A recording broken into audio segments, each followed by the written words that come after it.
A donors conference led by the European Union has pledged more than 7 billion euros to support the victims of those earthquakes in Turkey and Syria.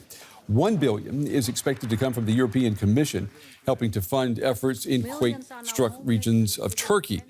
Turkey's President Recep Tayyip Erdogan today welcomed the support, but also warned that the reconstruction costs from February's quakes could top 100 billion euros. EU leaders have also pledged more than 100 million euros in humanitarian assistance to affect areas in northern Syria.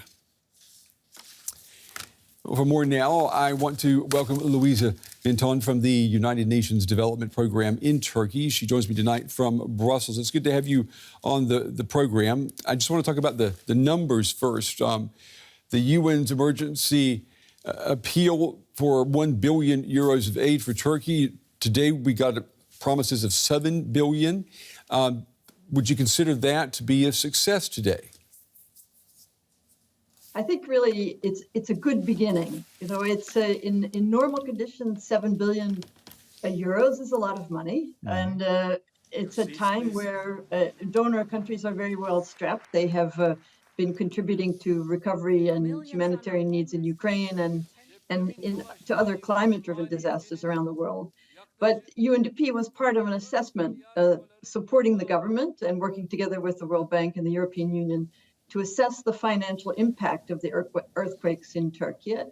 And our conclusion was that the damage, the financial impact was $103.6 billion. So when you compare the needs to the 7 billion or the 6 billion that's allocated to Turkey, it starts to look a little less resounding. So I think we have to consider it good support, but really a beginning, and that the needs will be there, and there will be a continued importance to have international solidarity towards the areas impacted by the earthquakes. And I'm wondering how hard it is to get that solidarity.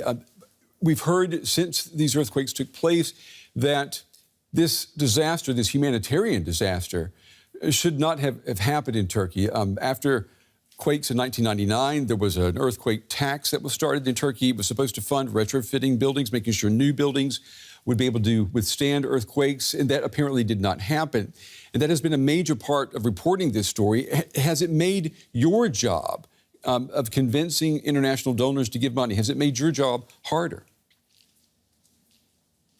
Well, I think compared to the scale and scope of the earthquakes, you know, there is an obvious need for solidarity and support.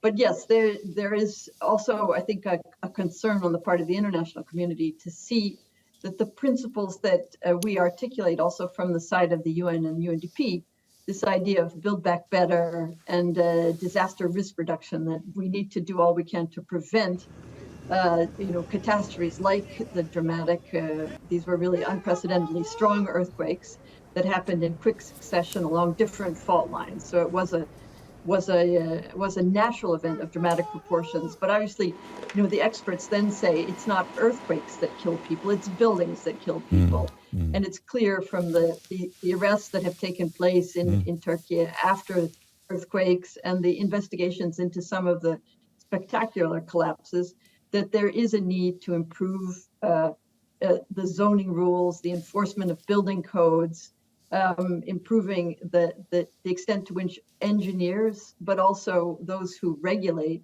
the construction industry, follow scientific rules in determining what's built where.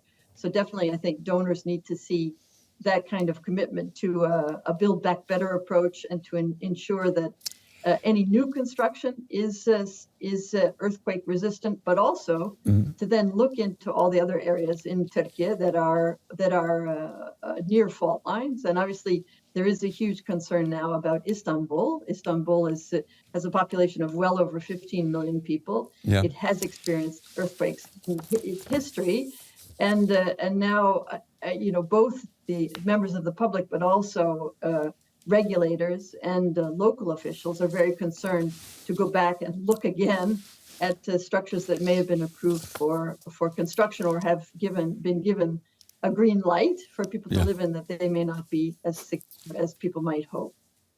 Louisa Vinton from the United Nations Development Program in Turkey. We appreciate your time and your insights tonight. Thank you. Thank you very much for having me.